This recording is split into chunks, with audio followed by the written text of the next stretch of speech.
Hello, hello. Right. I think we're ready. Apologies for the slight delay. The usual complexities of running a meeting on Zoom and recording it, but I hope we're there. Welcome people in the room and people online. I'm Angus Miller, very temporarily helping to organise the lecture programme. And what I didn't organise was someone to introduce our speaker tonight. Apologies. So I'm not going to give a very full introduction to Professor Mark Wilkinson, but I think the first thing to note is that he has recently been made a professor, for which richly deserved. And thank you. He is also the president of the Edinburgh Geological Society, and this is his presidential address. First of maybe one or two or three, hopefully. I do think that it's worth recognising Mark's input into the work of the Society. He is very hands-on as a president, which is greatly appreciated. He's not the sort of person that sits back and says, oh, this is what we should do, or this is what you should do, even worse. Very much involved in the work of the Society, often putting in effort in small ways, in time-consuming ways to do things like help with the North Inner Borders geoconservation leaflets, and help in organising events and making connections. So doing exactly what a president should do, plus extra, which I think is part of the reason why the Society is in such good heart at the moment. In terms of his academic background, well, I know he's got an interest in concretions. And I know that because that's what he's talking about tonight. But I also know that because I know his PhD supervisor, John Hudson, very well. I'm correct? He was your supervisor? Yes. I've worked a lot with John on the island of Egg, and that's where I first got introduced to concretions. And I know that work, which Mark did, maybe a decade or two ago, was really worthwhile and interesting, and he's going to tell us more about it today, plus the way in which new ideas come around. And again, a mark of Mark's quality as a researcher and as a human that I quite liked when a new idea did come up. He didn't instantly dismiss it. Well, at least publicly, he didn't instantly dismiss it. Perhaps in his head he did, but he's certainly given it some due consideration. I think we'll hear more about that tonight. On that note, I'm going to pass over to Mark. Please welcome Mark Wilkinson, Professor Mark Wilkinson.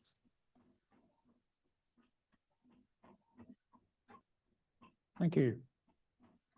So I guess most people have probably been to Skye. If you haven't, you've certainly heard of it. If you were to... is it not working?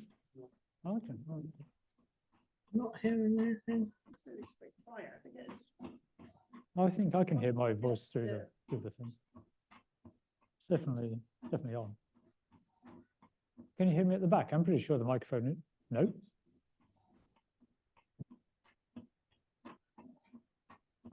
That's probably the solution. The volume was down to 0. How is that? Okay. Yeah, the 0 volume is not a good setting for a talk.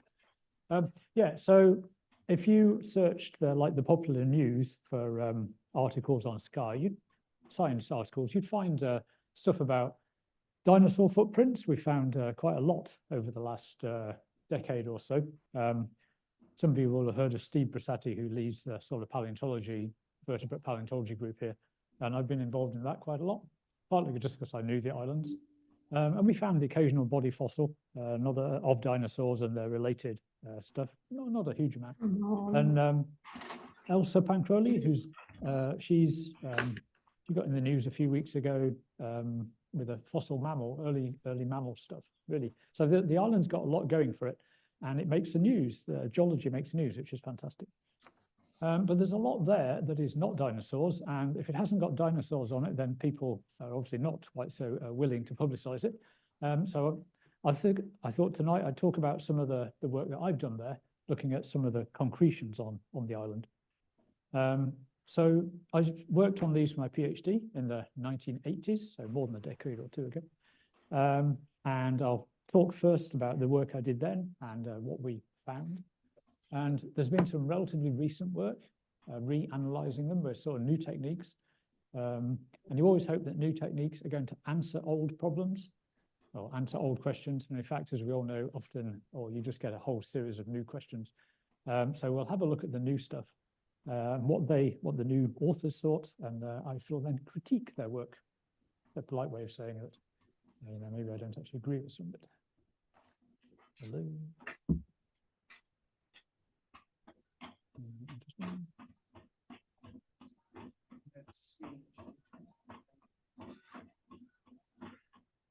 Ah, there we go.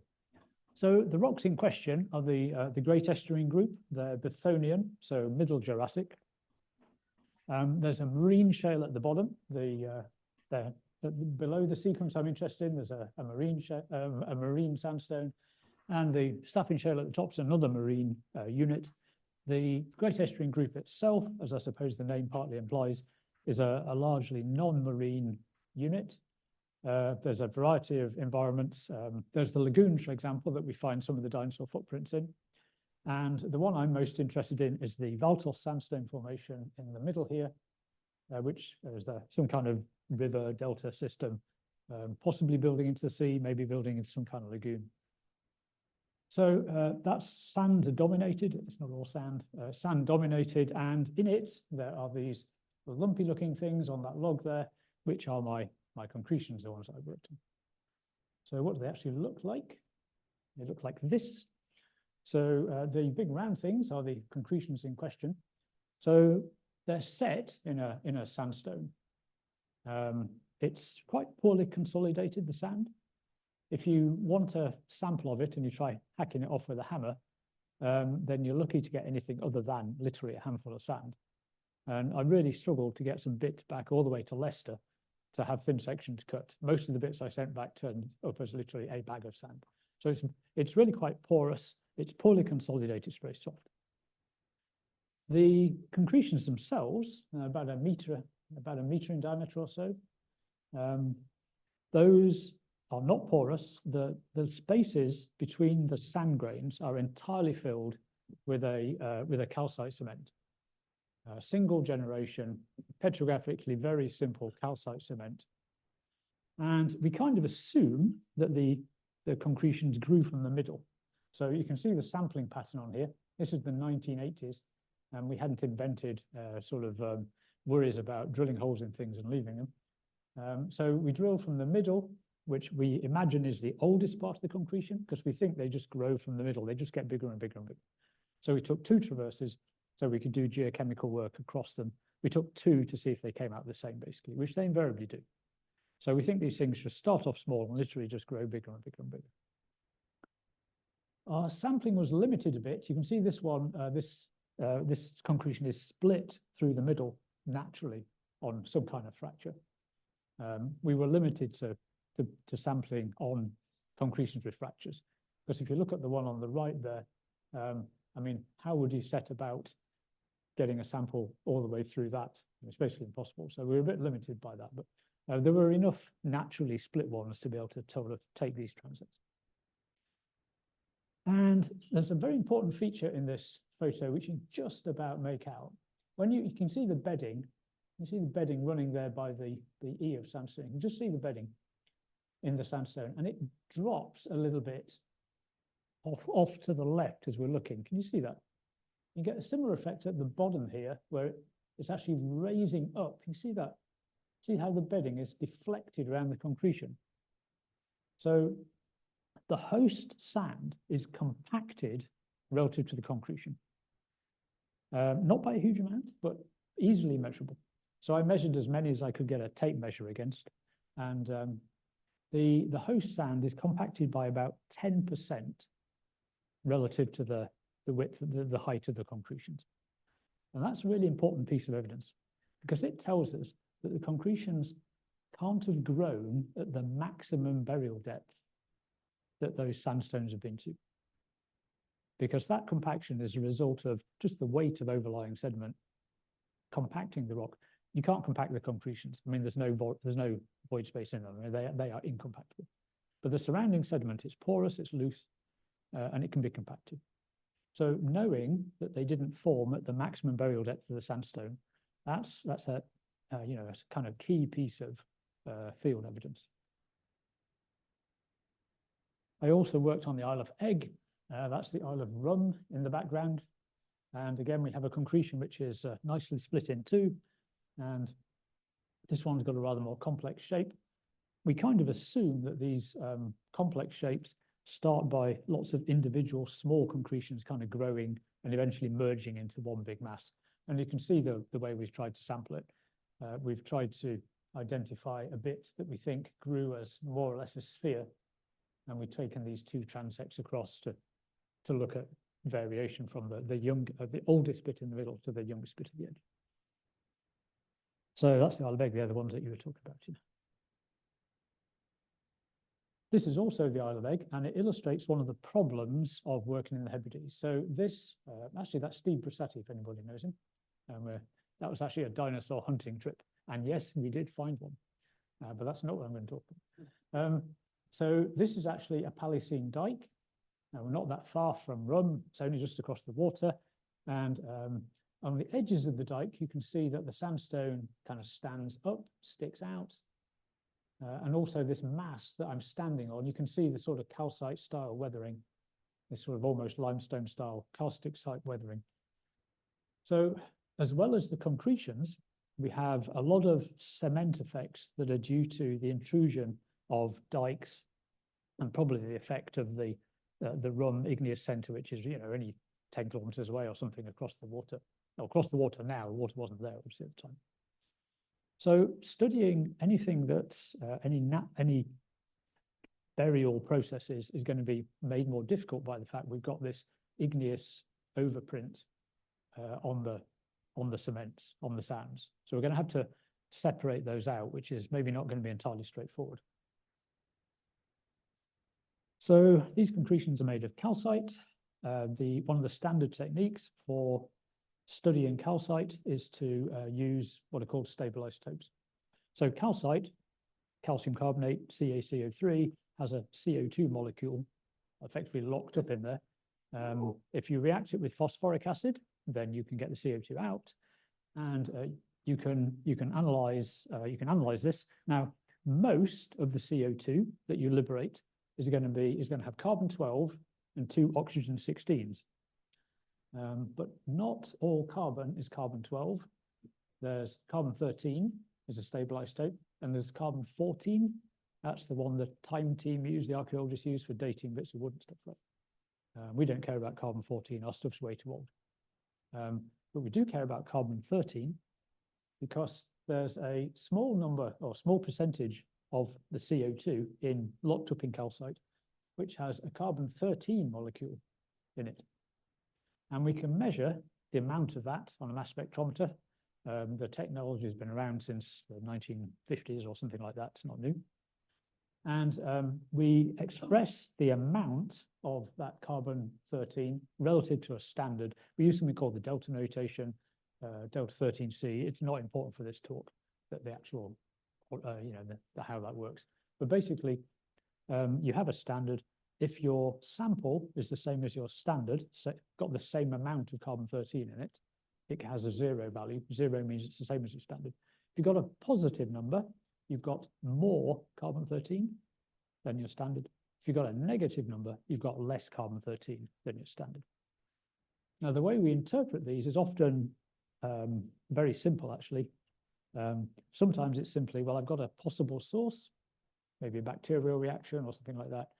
And it's I know the isotopic composition of the source, and I've got a cement. Are they the same? It's as simple as that. Nothing very technical about that. We also have some CO2 molecules that have carbon-12, oxygen-16, and an oxygen-18 in there. Oxygen actually has 3 stable isotopes. It has 16, 17, and 18. We can't measure 17 for machine for logistical problems. But 18 is routinely measured. Again, we use this delta notation, which means we're comparing it to a standard. And again, you know, positive number, more of the 18, negative number, less of the 18. And that number, that delta 18O number, is a function of two things that we would dearly like to know about our calcite. It depends on the temperature that the calcite grew at, and it depends on the oxygen isotopic composition of the pore water. Because water has mostly oxygen 16, but it has some oxygen 18, and it's that amount of oxygen 18 is a bit variable. So we're going to measure one thing, and it depends on two factors, which means we're never going to get a unique solution. If you're in a situation where the geology says, oh, you can estimate the temperature really reliably, then you can get the pore water composition. Or if you know the pore water composition somehow, you can get the temperature. But otherwise, you've always got this kind of playoff between the two. No, you never get a unique solution. So in the 1980s, when I was doing my work, there was a lot of scenario building and arm waving, because you don't get, like I say, you don't get a fixed number for any of the things you really want to know. The standards, for anybody who cares, for oxygen we use standard mean ocean water, which is basically the average composition of the Earth's oceans. And for carbon, we use something called PD belemnite, which was some poor little belemnite fossil that they dissolved in a lab in California in the 1960s or something. That's been the standard ever since. So everything's compared to that. But we don't need to know that really. So let's have a look at some of this actual data. So what we got here is a cross plot. So the conventional way of showing the results of this kind of analysis is you put the delta 13C thing up here. So that's effectively the amount of carbon 13 in the sample. And we've got the 1801 here, which is again is effectively the amount of oxygen 18. The data down here are the concretions. And this shows the composition of the putative source. So let's just look for start with at the vertical axis. So we're just looking along effectively. So vertical axis, delta 13C. The concretion values are similar to this big blob here, and not very different to those four little blobs there. So the four little points, they are individual shells that have been found in the Valtos sandstone. So the Valtos sandstone contains a lot of shell material, or rather it probably did contain a lot of shell material. Much of that shell material is now dissolved, but where we find preserved shells, and the photograph shows some of the shells. So this is the typical shell you get in the, that's a bivalve there. It's about a centimeter across. That's it's called a Neomarden bivalve. It's a typical bivalve we find in the Valtos sandstone. If you find one that's putatively unrecrystallized, so might have its original shell structure and its original isotopic composition. Now, unfortunately, we only have 4 of them, which is why we only have 4 points. Then, we can analyze the calcite, the aragonite in these shells. So basically, we've got a possible source, a source material where our calcite could come from, in the form of aragonite shells. The delta 13C value is a little bit more positive than the concretions, but not by a huge amount. That axis is actually quite expanded. So the natural range of delta 13C for calcites is probably something like +20 to -60. So a big range, +20. What that means is that axis is actually quite expanded. If I'd used an axis of +20 to -60, those values would look virtually identical. And in any way, these 4 little shells, they were all growing in a muddy environment. So they lived and they died in a muddy environment, and they're in shale. And it's the fact they're in shale, in a mudstone where there hasn't been a lot of water going through it, that's enabled them to preserve their original shell structure. Because otherwise they either dissolve or they recrystallize. So the ones in the muddy environments might have had a slightly different carbon value to the ones in the more sandy environments. So when you take the Great Estuarine Group as a whole, then and look at the same shells, what you find is a bigger range, which does overlap. So, about 0-ish at this end. So I think everybody who's looked at these concretions has said, okay, you've started off with sand, which has got a lot of broken shelling. These aragonite Neomarden shells. And as you bury it, aragonite is less stable than calcite. It's the polymorph of calcium carbonate, yeah? Aragonite is calcium carbonate, it's just a less stable polymorph. So it has the same chemical formula, but different structure. It's less stable. You bury it in a wet system, full of water. The unstable aragonite dissolves, and the calcium and the carbonate just reprecipitate into those concretions. So I think that nobody really disputes that, and the isotopes more or less work. Just to preempt what I'm going to talk about later, some of these values, now these numbers won't mean anything to most of you, the actual numbers, but I can tell you as a bit of a spoiler that those relatively negative values require either high temperatures or low delta 18O pore waters. And that is an issue that when I did my PhD, those were a lot more negative than we expected for the sort of way that we thought the concretions were going to form. So there's already a bit of a mystery in here already. Some stuff that we can't easily explain. Why are they so negative? This, I think, pretty much proves that the concretions grow at the expense of dissolving shell. So if you cut a thin section and measure the amount of shell in the thin section, you cut a thin section from the middle of a concretion, it's got 4 or 5% shell material. So remember, this concretion is growing outwards. If it grows over some shell material, that shell material is going to be preserved. I mean, it can't dissolve once it's in the middle of a concretion. I mean, it's got nowhere to go. So it's effectively preserved in the middle there, 4 or 5%. And the amount of it just decreases and decreases as you go through the concretion. When you reach the edge, that's basically when there's no shell material left. So once the shells have all gone, the concretion has stopped growing because their source is gone. So, I mean, I think that's, as conclusive as you can reasonably hope for. So how long does that take? So, well, we have no way of dating the cement directly. So we made a numerical model. We, in this context, was myself and a guy called Mike Dampier, who is a mathematician at the University of Leicester. And it happened that maths and geology were in the same building. So literally, I walked into the office of the maths department and said, I'm looking for a mathematician to help me with a maths problem. And they said, oh, Mike's probably not very busy. Go and talk to him. And he made some maths that was so hideously complex, I couldn't understand any of it. We eventually managed to reduce it to something I could understand, which was good. And we made a numerical model. So this is well, I don't know how many of you actually try to model things numerically, but we had to simplify things a bit to sort of make some equations that we could actually solve. So this is a cross-section of our model. So here's our concretion, which is spherical. It's growing inside a sand, which is full of those aragonite shells I've just talked about. And the sand, for all intents and purposes, is infinite.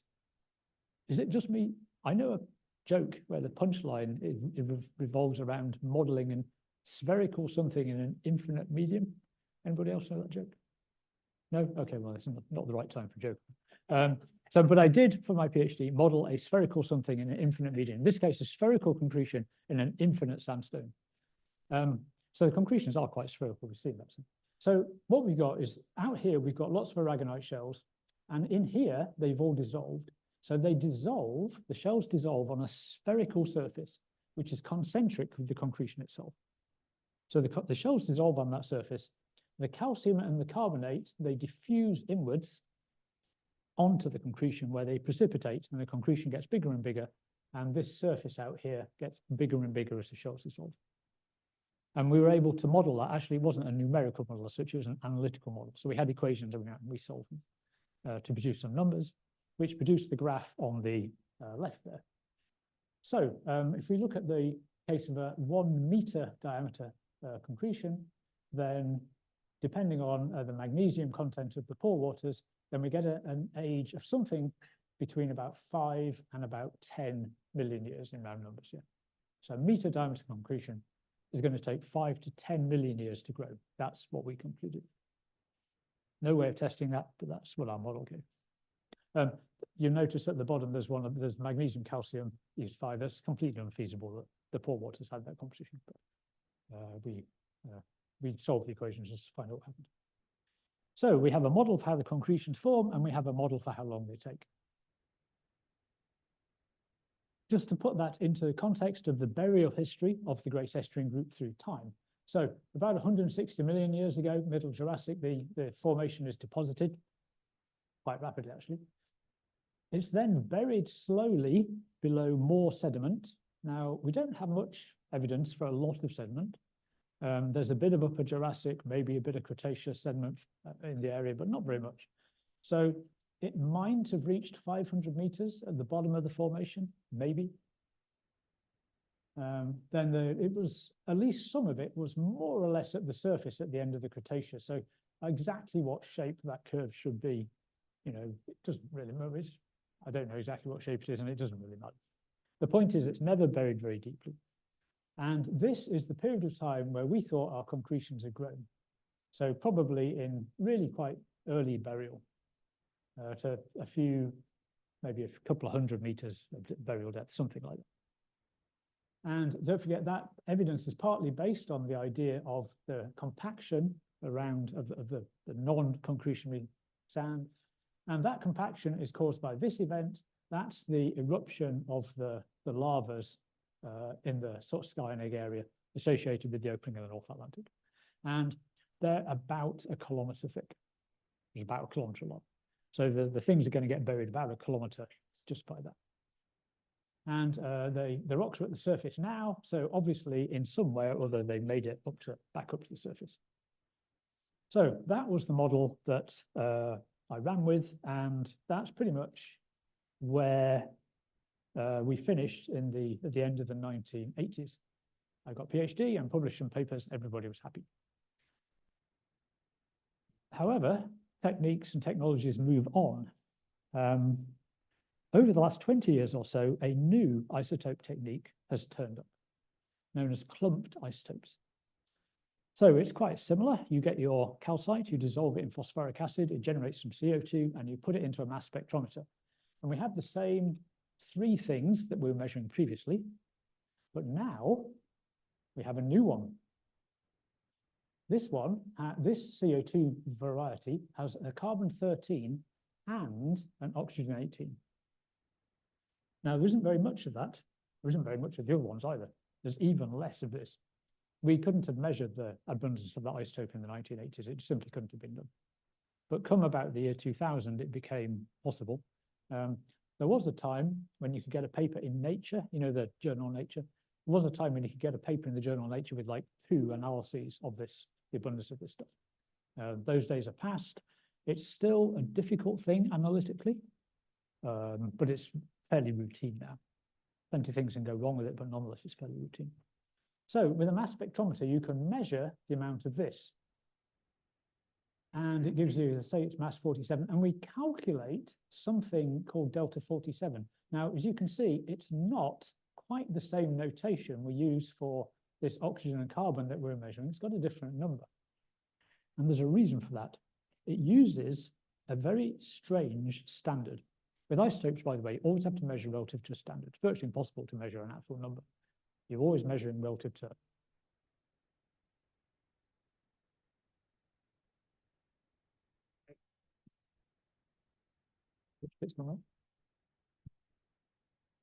Okay, yes. Right, so the standard we use to compare the analysis is the amount of that C13O18 containing molecule that you would expect to be in the sample if the C13 and the O18 were randomly distributed. Right, let me give you an example. Let's imagine that 10% of all our CO2 molecules have a C13 in them, yeah? And let's imagine that 10% have an O18 molecule in, O18 atom in, yeah? So 10% chance of having a C13, 10% chance of having an O18. If the C18s and the O18s are randomly distributed, then you've got a 10% times 10% chance of having both in a single molecule. Now, they're not the real numbers, but that's the general principle. So for every single analysis you do, you effectively make your own standard based on the composition, the bulk composition of the CO2. And this number, delta 47, that's the difference between the measured value and that calculated standard. Now, if you didn't get that, in some ways it doesn't matter. What you need to know is that this measured thing is a function only of the precipitation temperature of the calcite. We can now effectively measure the temperature that a calcite grew at by measuring the abundance of this stuff. Previously, we were left waving our arms because we had to know, we could only measure something that depended on two things. Now we can get a unique answer for temperature.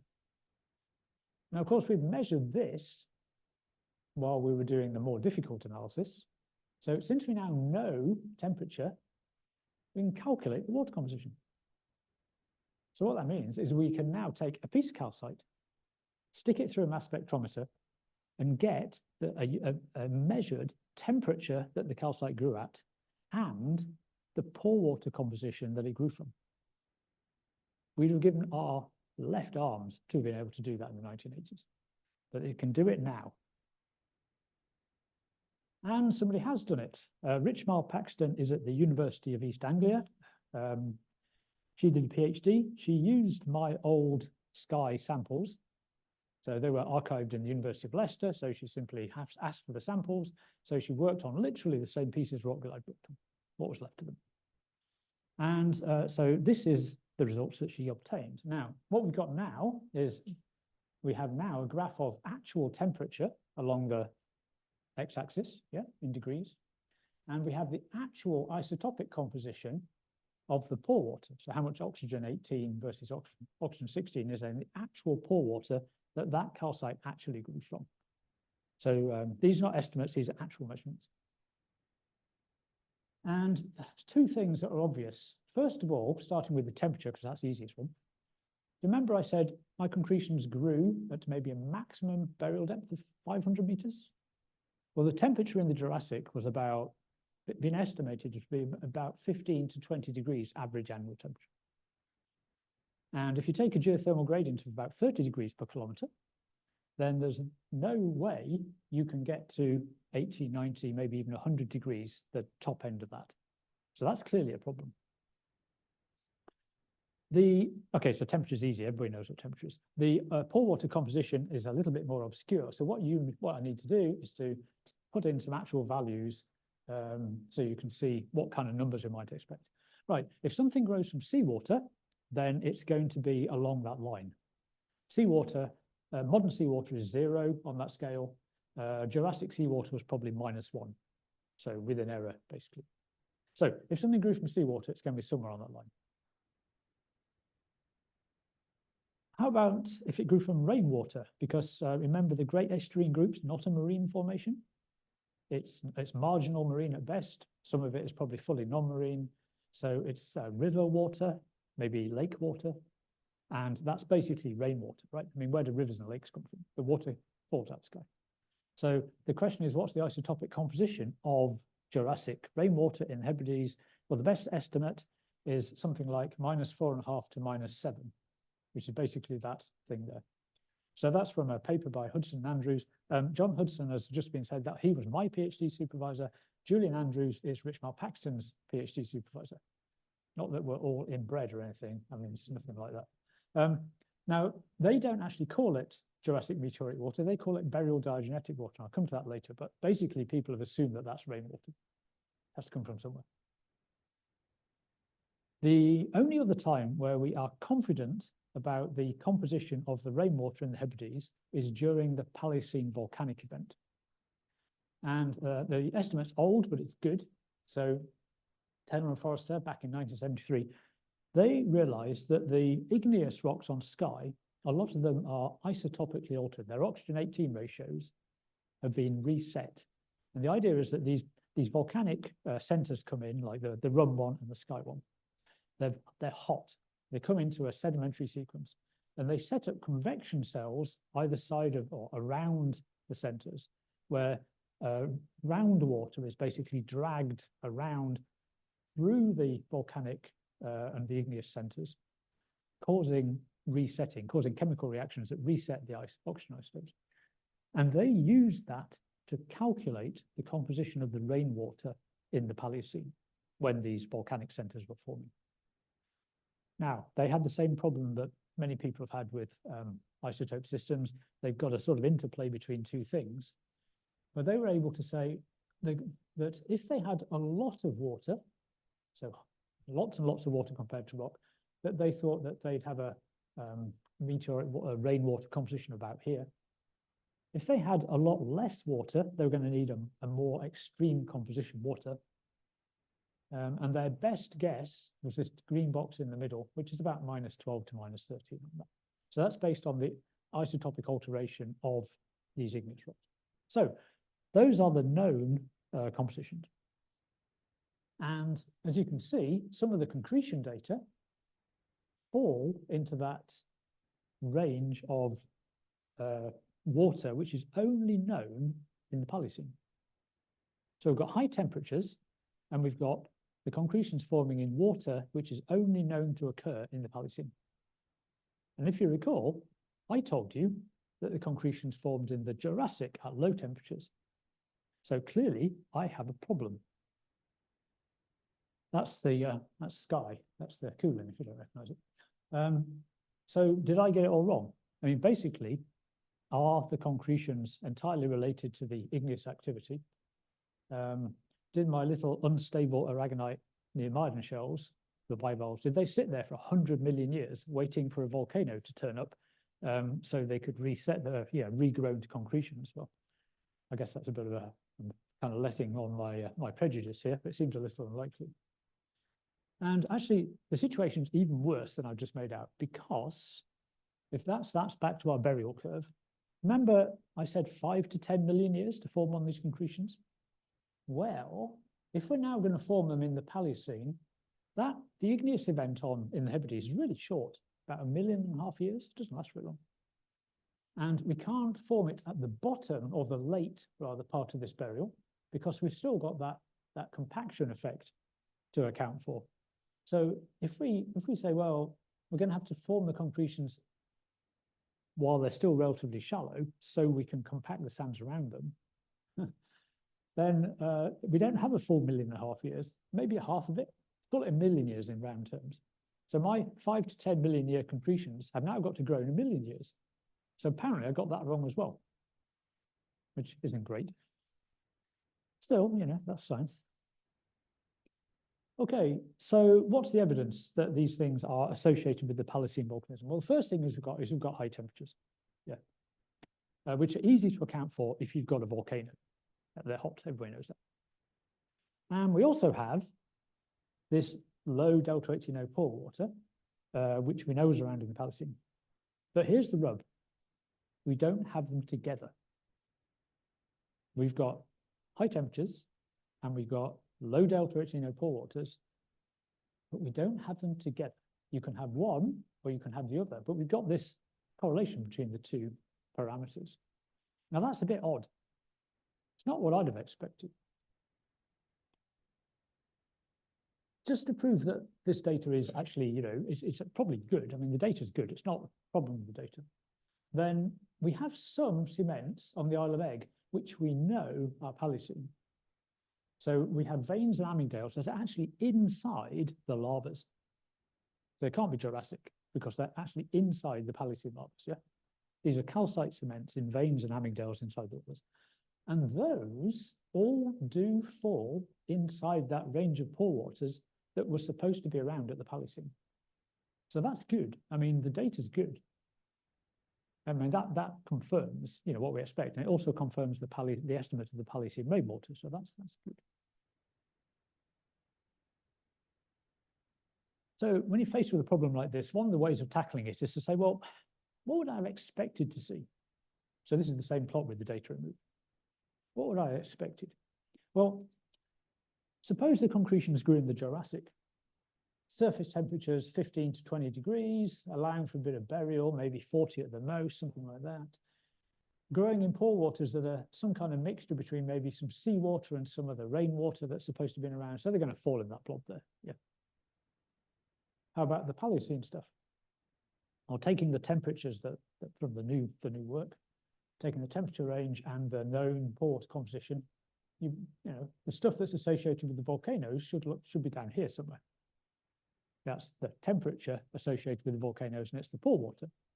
And if we've got a bit of both, then we might have some kind of trend that looks like that.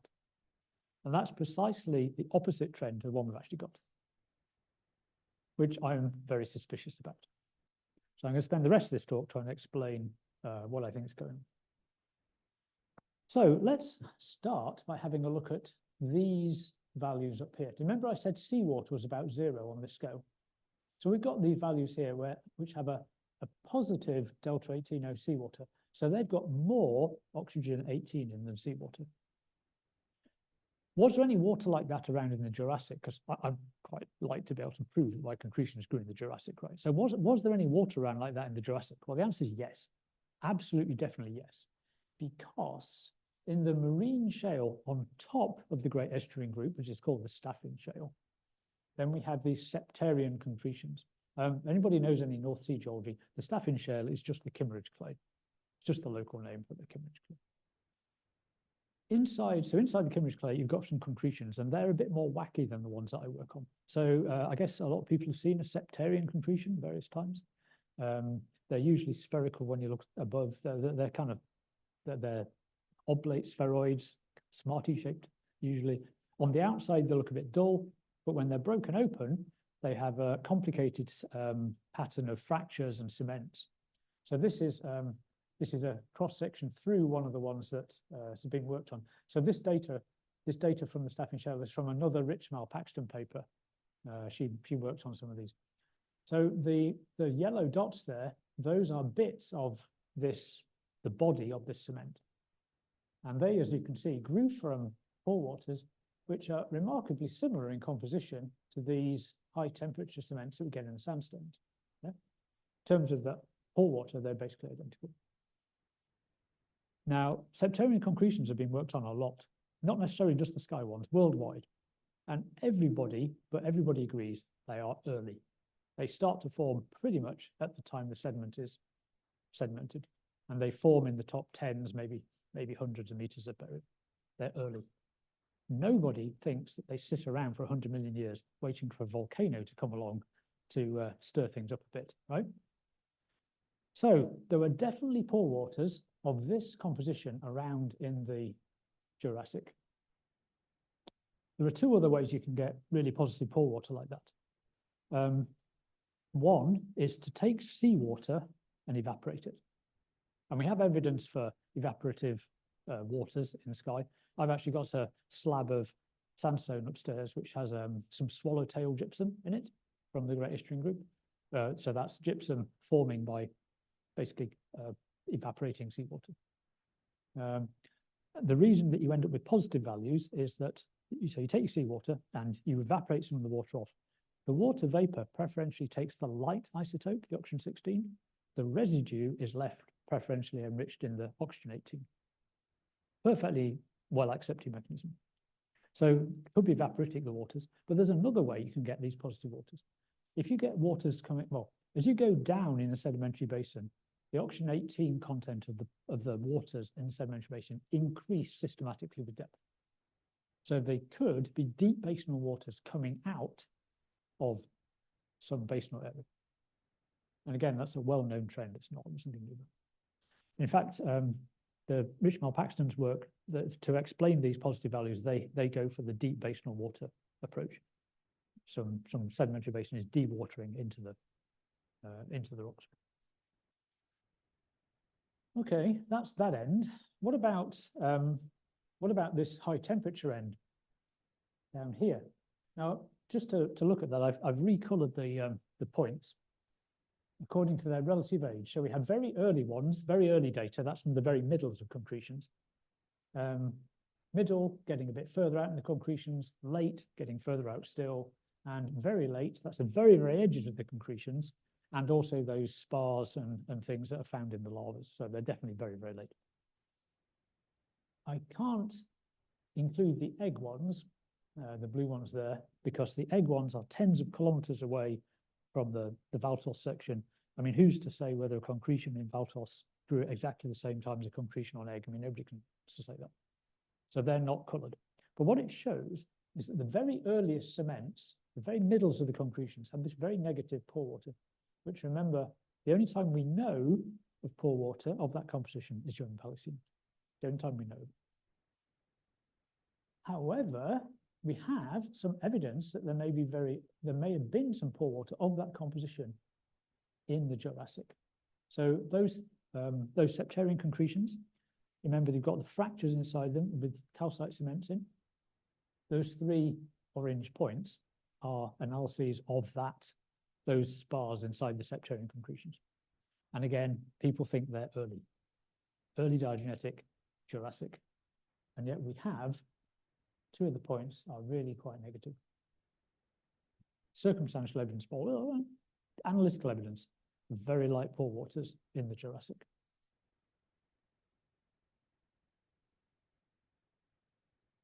Now, a lot of this dating of the concretions, remember, we're not measuring like a radioactive age or anything. All we're doing is saying, to get a date, we're just saying, well, they can't have grown in the Jurassic because the Jurassic rainwater is the wrong composition. The only time we know is in the Paleocene. I mean, so a lot of it depends on this value for the Jurassic meteoric water. I mean, how reliable is that? What's it based on? Well, it's from a paper by Hudson and Andrews, as I mentioned. They don't call it meteoric water. They call it burial diagenetic water. So where does that actually come from? I mean, where does that number come from? It comes from this. Now, this is a horrible graph. And this is what we used to use a lot before clumped isotopes were invented. And I don't want to spend any time going through this graph because it's a nightmare to explain to undergraduate students. And I don't want to spend the next half hour on it. But there's our burial diagenetic water, our proxy for rainwater. So there it is on the scale, so about -5, -7, something like that. It's calculated from this plot of data. This box is where some data will plot. BDS, it says, burial diagenetic spars. Burial diagenetic spars. Read the paper carefully. Those are concretions. So this estimate for the pore water was based on the concretions that I'm working on. It was the best guess in the 1980s when we didn't have a technique that would actually give us actual temperature or actual pore water composition. But these old results have been superseded. Now we have actual temperatures and actual pore water compositions. So that value isn't really of any use anymore. I mean, it's old hat. It's been superseded. It's been superseded by that. And if you look at the pore water composition around -5, ironically, there's actually virtually nothing in that range. We have stuff that's more positive, and we have stuff that's more negative. Actually, the range that people are using, there's no evidence for that at all. So the evidence that, well, it begs the question, I mean, what do we actually know about the pore water composition of the area? Well, we know the seawater composition, that's well known, there's no doubt about that. And we know the Paleocene rainwater, there's no doubt about that either. But actually the Jurassic one, we don't really know at all. It's based on the old interpretation of some old data using a technique which has been superseded.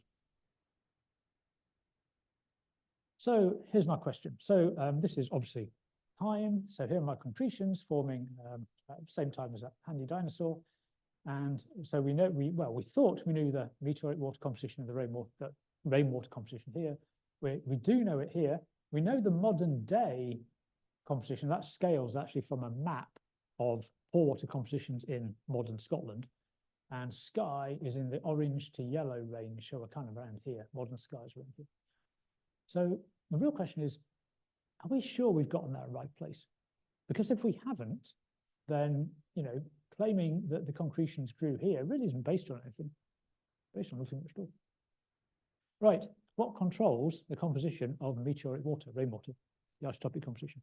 3 main factors. So that's a map of, obviously, modern day rainwater compositions across the globe. So the first order control is latitude.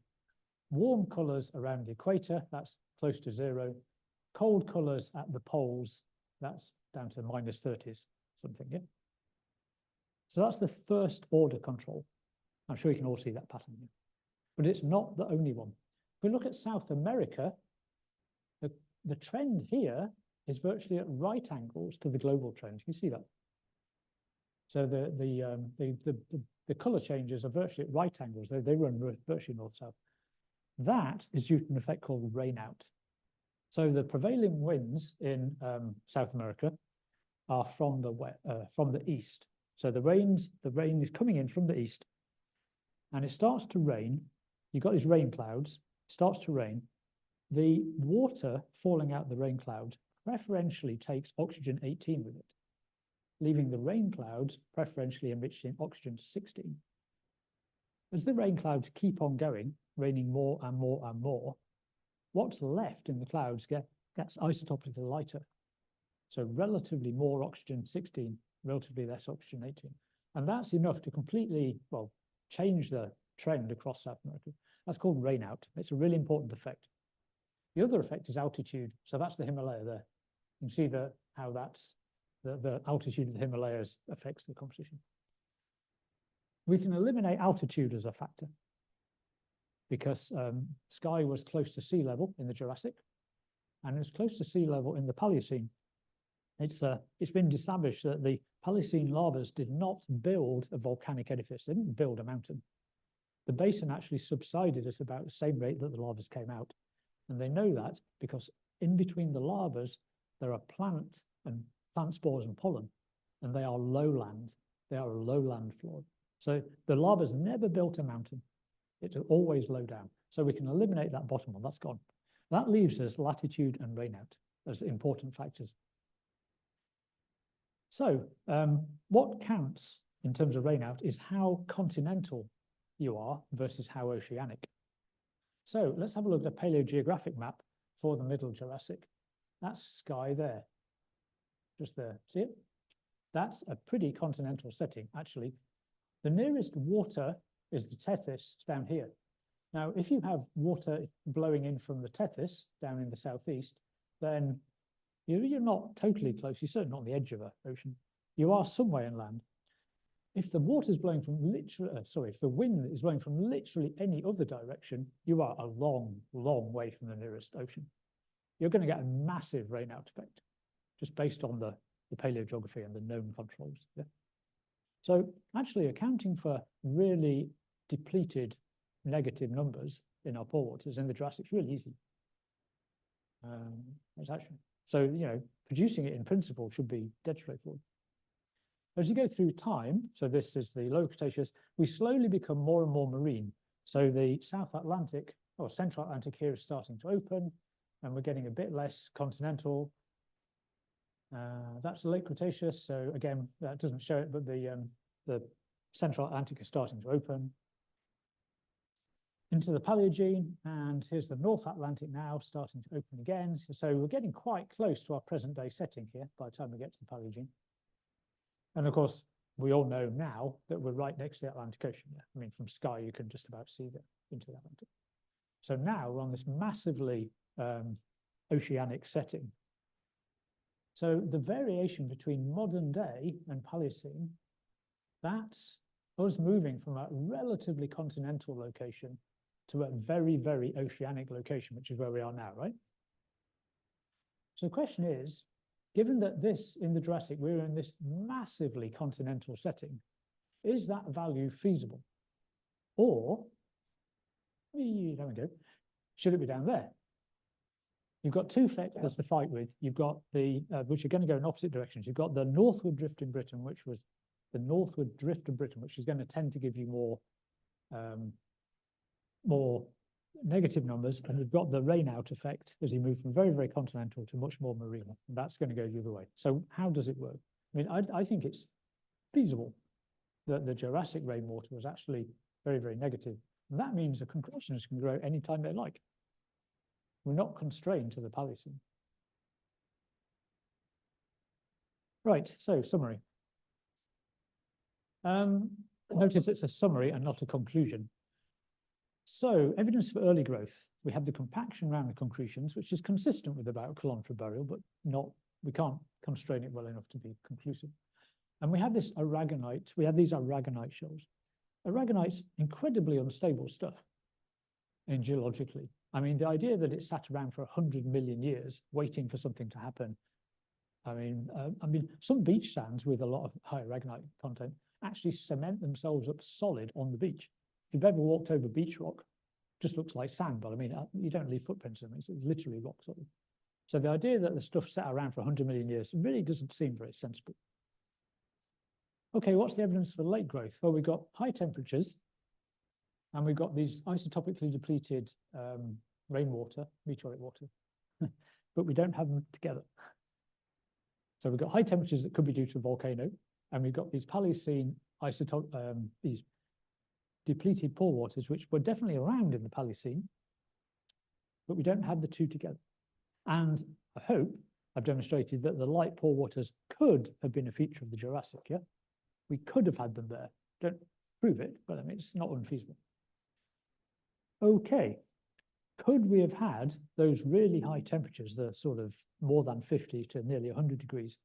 Could we have had those in the Jurassic, even though we only have, at a most, about half a kilometre of burial? So I think the answer is yes. And that's because there's a massive rifting event in the late Jurassic in the area. So if you work in the northern North Sea, then the rifting event expresses itself as the middle Jurassic is the sand-rich Brent group. As you go into the upper Jurassic, you go into the Kimmeridge clay. And that basically represents massive deepening caused by the extension of the northern North Sea. Big movement on the bounding faults. And we get these anoxic black shales in the northern North Sea, which is 200 kilometers away from where we are. If people familiar with the Helmsdale section, you've got a very sand-rich middle Jurassic, the Brora sand, the Fascali sand, all that lot. And then as you go into the boulder beds, you go into, you get sudden movement, you get big movement on the bounding faults due to rifting, due to extension, and you go into anoxic black shales by the time you get into the upper Jurassic. On Skye, we have an absolutely identical pattern. Now, the exposure isn't very good. You can't see the faults, you can't see boulder beds or whatever that you get on Helmsdale. But we've got a very sand-rich middle Jurassic sequence, which we've just been looking at. When you go into the upper Jurassic, you've got what's basically the Kimmeridge clay.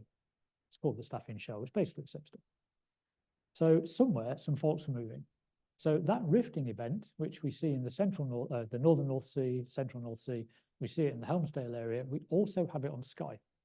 We can't necessarily point to the faults, you can't point to fault rocks and stuff. What you can do is you can see the change in the sediment from the sand-rich, close to sea level sequence going into the deep marine anoxic black shales. And rifting events are associated with geothermal activity. The photograph is from the East African Rift. That's a place called Hell's Gate, which hasn't made it onto my bucket list for places to visit. No, not with a name like that. That's a geothermal power station. That's steam coming out the top of it. Rifting events are associated with geothermal activity, very, very high temperature gradients. So it's not unfeasible that we could have actually had those 50 to 100 degrees temperatures in the Jurassic, in the Skye area, in the late Jurassic. It's perfectly feasible, geologically speaking, because we've got the right conditions for them. So, frankly, I think my concretions are still late Jurassic, possibly pushing into early Cretaceous. I think that they formed in temperatures which we can account for from pore waters that we can feasibly explain. And I think that, well, not to put a final point on it, the new interpretation of having them as Paleocene and volcanic associated with the volcanism is, it's a theory, and I can't disprove it, but I think I can make a reasonable case that my concretions could still be Jurassic. Thank you.